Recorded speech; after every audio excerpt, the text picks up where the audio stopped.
Good morning, everyone. Thank you for joining for our English lesson today. And it's a brand new week with lots of new challenges and exciting learning for you guys to get stuck in with. So today in our English lesson, we're going to be having a look at a brand new book. And this book looks like it's going to be a fiction book, but actually it's a non-fiction book, okay? And it doesn't follow the normal structure of a non-fiction book because it's not got the subheadings, it's not got lots of captions with images in there, it's not got an index or a glossary, but it would be a non-fiction book because it's going to give you lots and lots of information all about polar bears, okay? And in this book, it's written from the point of view from somebody else. I'm not going to tell you who, because that's one of our questions we're going to look at today. But I think you'll really enjoy it. It's a lovely, lovely text, and I think you'll get a lot from it as well. Okay, so I'm just going to show you your jobs for today, so you can have a little look at what we're going to be doing. So if I share my screen with you, it should hopefully come up, I think.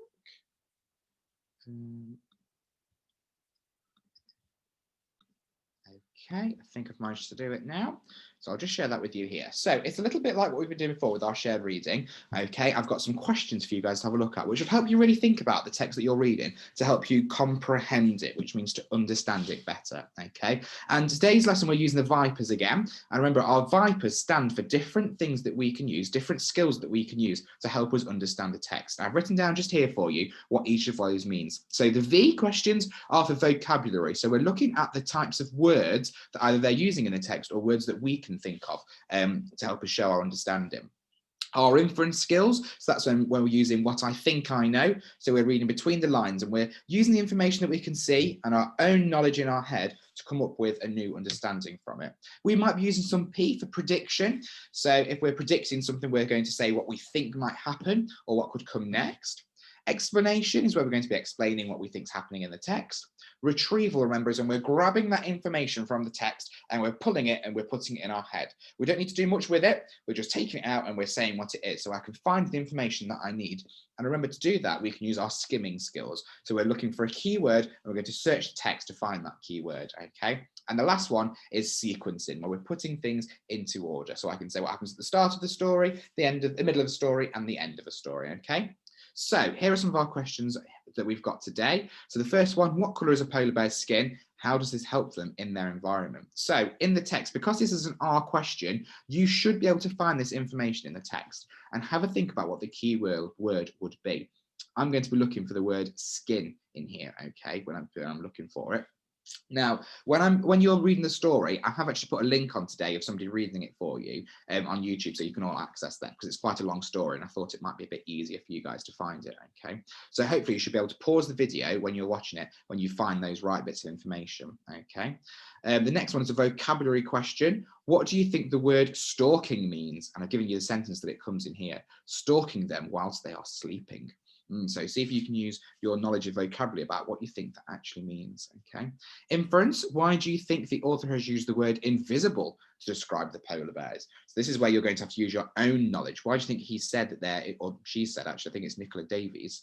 So it's she. Why has she used the word invisible, okay? Retrieval, name an animal that polar bears eat. That should be quite straightforward.